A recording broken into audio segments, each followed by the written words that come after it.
Oke, bismillahirrahmanirrahim. Assalamualaikum warahmatullahi wabarakatuh.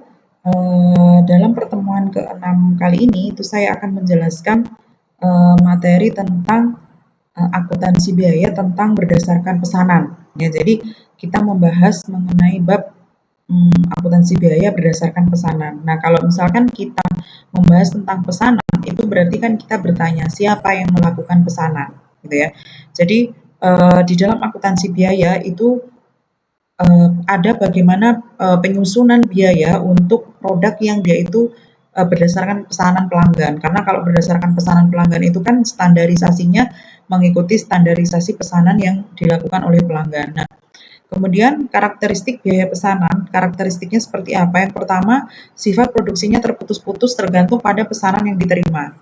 Jadi tergantung pemesan ya maunya seperti apa sehingga bisa terputus. Kadang mereka minta produknya itu nggak sampai barang jadi, mintanya hanya sampai barang setengah jadi. Nah itu bisa dilakukan seperti itu. Kemudian yang kedua, bentuk produk tergantung pada spesifikasi pemesan. Yang namanya berdasarkan pesanan berarti ya tergantung spesifikasi itu diminta oleh pemesan. Kemudian yang ketiga itu pengumpulan biaya produksi dilakukan pada kartu biaya pesanan. Pengumpulan biaya produksi, mereka punya kartu pesanan ya. Jadi dari sisi perusahaan itu harus menyediakan yang namanya kartu pesanan untuk memuat rincian masing-masing pesanan. Karena ya kalau misalkan perusahaan itu masih standarnya home industry atau perusahaan kecil, mereka itu mengingatnya lebih mudah gitu ya. Jadi misalkan si orang A pesan produk ini sejumlah berapa pack, kemudian ada orang B pesan sejumlah barang ini untuk berapa pack itu masih mudah. Namun ketika perusahaan itu sudah skalanya besar, mereka harus mempunyai yang namanya kartu pesanan karena untuk mencatat masing-masing itu mereka cuma punya produk yang lumayan banyak sehingga mereka harus masing-masing pesanan itu harus sesuai dengan kartu pesanan. Nah, ini sebenarnya tidak berlaku untuk perusahaan yang mereka hanya memproduksi produk yang sifatnya adalah seragam. Jadi saya ambil contoh misalkan kayak Otsuka gitu ya. Otsuka itu kan produknya hanyalah Pocari Sweat gitu ya. Ya otomatis ketika ada pemesan ya yang dipesan hanya Pocari Sweat aja karena nggak ada rasa-rasa gitu ya. Beda lagi dengan perusahaan-perusahaan yang sekelasnya misalkan kayak Indofood. Indofood itu kan yang dia produksi jumlahnya banyak, artinya jenisnya, variannya banyak. Sehingga kalau berdasarkan pesanan, ya mereka konsumen pinginnya seperti apa, baru perusahaan akan membuatkan seperti itu. Jadi tetap harus punya yang namanya kartu pesanan. Kemudian yang keempat, total biaya produksi dikalkulasi setelah pesanan selesai. Ini benar ya. Jadi kalau misalkan teman-teman semua ketika membuat produk itu sebelum menentukan produk A ini harganya sekian, misalkan Anda bikin donat, satu donat harganya 2.500 untuk 100 pack pesanan. Nah, itu otomatis kan Anda sudah membuat anggaran dulu gitu ya. Jadi bukan berarti ketika Anda harus mendapatkan pesanan 1.000 pack terus Anda nyoba dulu bikin 1.000 pack nanti jatuhnya berapa, tidak, tetapi bisa dianggarkan kira-kira dalam membuat 1.000 pack itu tadi bahan baku utama yang saya perlukan, atau kalau dalam hal ini saya contohkan donat ya, bahan baku utamanya untuk membuat donat itu saya menghabiskan tepung berapa kilo, kemudian telur berapa kilo, kemudian mentega berapa kilo, kentangnya berapa kilo. Nah, seperti itu sudah bisa dianggarkan di awal. Nah, makanya di dalam akuntansi biaya itu kan Anda juga mengenal penganggaran gitu ya. Untuk menganggarkan ketika ada apa? Ketika ada pesanan seperti ini. Kemudian yang kelima, biaya produksi per unit dihitung dengan membagi total biaya produksi dengan total unit yang dipesan. Ini benar ya. Jadi kalau misalkan saya contohkan, Anda menghabiskan uang 100.000 untuk membuat 100 pack donat. Berarti 100.000 dibagi 100 pack donat jatuhnya satu donat itu 1.000. Dengan catatan 100.000 itu tadi sudah total dari bahan baku, bahan penolong, tenaga kerja langsung maupun tenaga kerja tidak langsungnya. Itu semua sudah include di sana. Baru ketemulah nanti berapa total satu produk donat itu tadi selesai dengan biaya berapa. Nah, barulah ditentukan harga seperti itu. Kemudian akumulasi biaya umumnya menggunakan biaya normal, jadi biaya standar normal ya, jadi bukan menganggarkan yang terlalu tinggi, tidak, tapi dianggap standarisasinya yang normal. Kemudian produk yang sudah selesai langsung diserahkan kepada pemesan karena memang pesanan. Kemudian manfaat penentuan biaya pesanan itu yang pertama jelas estimasi. estimasi di sini itu kan untuk mengira-ngira gitu ya. Jadi perkiraan karena kebiasaan calon pelanggan itu selalu meminta estimasi biaya terlebih dahulu dan sering memberi pekerjaan membandingkan dengan pesaing. Jadi jangan heran ya kalau misalkan Anda punya usaha ketika usaha Anda itu by order, kemudian ada orang pemesanan itu langsung mereka bilang di tempat A loh hanya sekian, di tempat B loh hanya sekian, masa di tempat Anda itu mahal gitu ya. Maka ketika Anda menentukan harga, itu Anda perlu yang namanya estimasi dulu. Kira-kira perlu biaya berapa, makanya perlu yang namanya anggaran itu tadi. Akibatnya apa? Ketika perusahaan itu tidak bisa mengestimasi dengan baik, maka informasi yang diberikan kepada konsumen itu juga otomatis tidak valid, tidak akurat lagi. Sehingga banyak yang mereka juga lari kepada perusahaan pesaing Anda. Nah, Anda boleh harganya misalkan lebih mahal dibandingkan pesaing, namun Anda bisa menjelaskan kepada konsumen bahwa bahan-bahan yang saya gunakan ini semuanya premium. Misalkan dari segi menteganya, dari segi tepungnya, dari segi telurnya, misalkan ya. Jadi kalau misalkan adonan normal telurnya pakai 2, misalkan kalau ini kita berani telurnya pakai 5, nah misalkan seperti itu. Jadi semua dijelaskan supaya konsumen ini tidak hanya melihat harga tetapi juga melihat kualitas yang dipesan seperti itu. Sehingga kenapa perlu biaya pesanan? Penentuan perlu estimasi di sini karena perusahaan itu harus mengestimasi biaya itu juga secara akurat supaya mereka itu bisa bersaing dengan perusahaan lain dan menghasilkan laba yang juga optimal. Kemudian akun di dalam biaya pesanan itu ada akun bahan, ada akun gaji dan upah, ada akun biaya overhead pabrik, ada barang dalam proses, barang jadi sama HPP, harga pokok penjualan ya. Nah, ini untuk tarif penentuan biaya normal, ini sudah saya singgung di estimasi biaya overhead pabrik ya. Ketika kemarin teman-teman saya jelaskan tentang biaya overhead pabrik, maka rumusnya adalah berapa estimasi BOP dibagi dengan apa yang ditanyakan. Atau dasar estimasinya berapa, atau dasar alokasinya apa.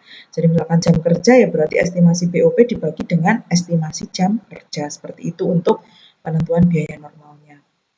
Kemudian mungkin teman-teman semua di sini akan muncul pertanyaan. Di dalam proses pembuatan pesanan itu kan pasti ada yang namanya kerugian di dalam proses produksi gitu ya.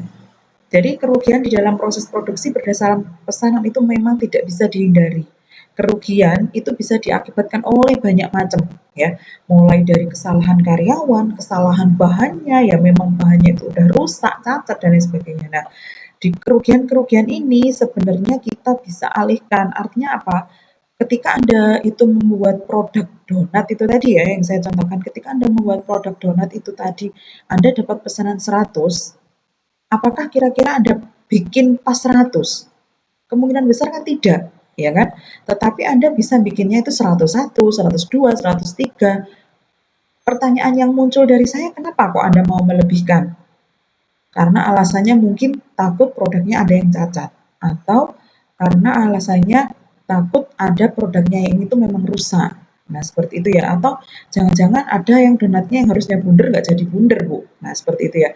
Sehingga perlu yang namanya dilebihkan itu tadi. Namun kalau kita membaca dari sisi biaya, itu sebenarnya kan sudah mengalami kerugian karena Anda sudah mengeluarkan biaya untuk kelebihan produk itu tadi. Nah, ketika produk yang lebih itu tadi, itu sebenarnya Anda tidak mengalami kerugian selama produk itu masih bisa dijual kembali. Nah, makanya di dalam bab ini itu saya bahas tentang kerugian-kerugian di dalam proses produksi itu ada 3. Yang pertama adanya sisa bahan, yang kedua adanya produk cacat, dan yang ketiga adanya produk rusak. Sisa bahan, nah ini saya flashback melihat beberapa contoh perusahaan yang di Jepang ya. Jadi kesuksesan perusahaan yang di Jepang itu saat ini mereka menganut yang namanya zero defect, ukuran untuk mengurangi kerugian karena biaya itu besar untuk mengurangi kerugian itu kan juga otomatis tinggi gitu ya. Jadi otomatis sisa bahan itu mereka jarang ada. Kenapa? Kalau misalkan di manajemen operasional kan teman-teman mengenal yang namanya EOQ ya, Economic Order Quantity, ada Material Requirement Planning, yaitu mereka membuat produk ya berdasarkan pesanannya aja. Kalau bisa nggak sisa bahannya gitu ya. Nah, dalam proses fabrikasi, sisa bahan itu berasal dari apa? Kadang pengolahan yang kurang baik itu bisa menjadi sisa bahan. suku cadang yang rusak atau yang cacat nggak bisa diretur. Stok bahan itu terlalu lama.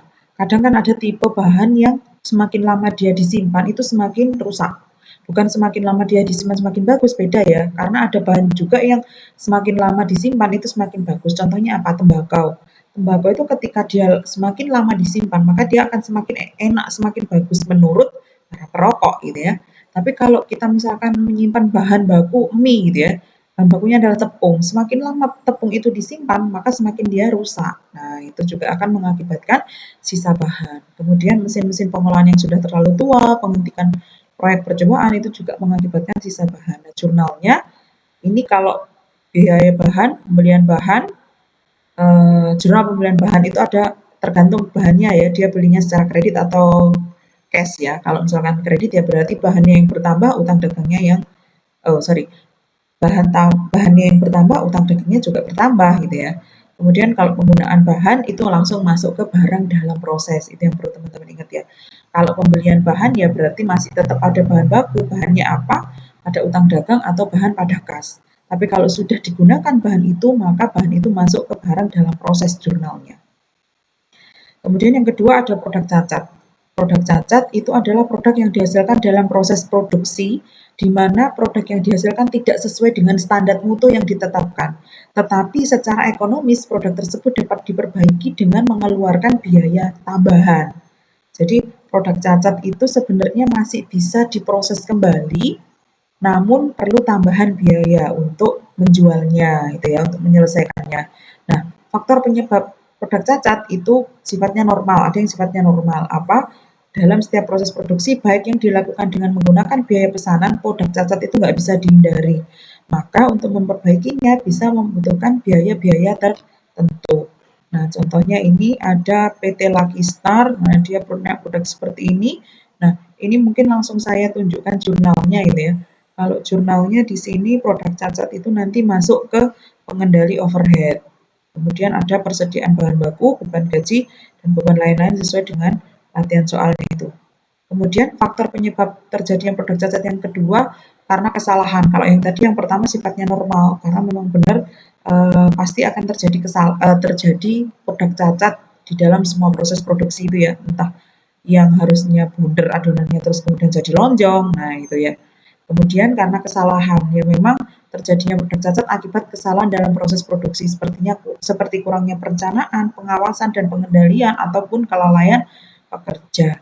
Maka biaya untuk memperbaiki produk cacat ini diperlakukan sebagai rugi produk cacat, tetapi tetap masuk ke dalam laporan keuangan. Nah, ini ada contoh soalnya beserta dengan jurnal. Kemudian ada produk rusak. Produk rusak adalah produk yang dihasilkan dalam proses produksi di mana produk tersebut tidak sesuai dengan standar mutu tetapi secara ekonomis itu dapat diperbaiki namun juga tetap mengeluarkan biaya. Produk rusak ini umumnya diketahui setelah proses produksi selesai. Jadi produk rusak ini mirip dengan produk cacat ya. Atau bahkan kadang produk rusak ini memang nggak bisa diperbaiki sama sekali ya. Misalkan kalian dapat pesanan donat, kalau yang tadi awalnya donatnya yang harusnya bundar terus jadinya lonjong itu kan masih cacat ya.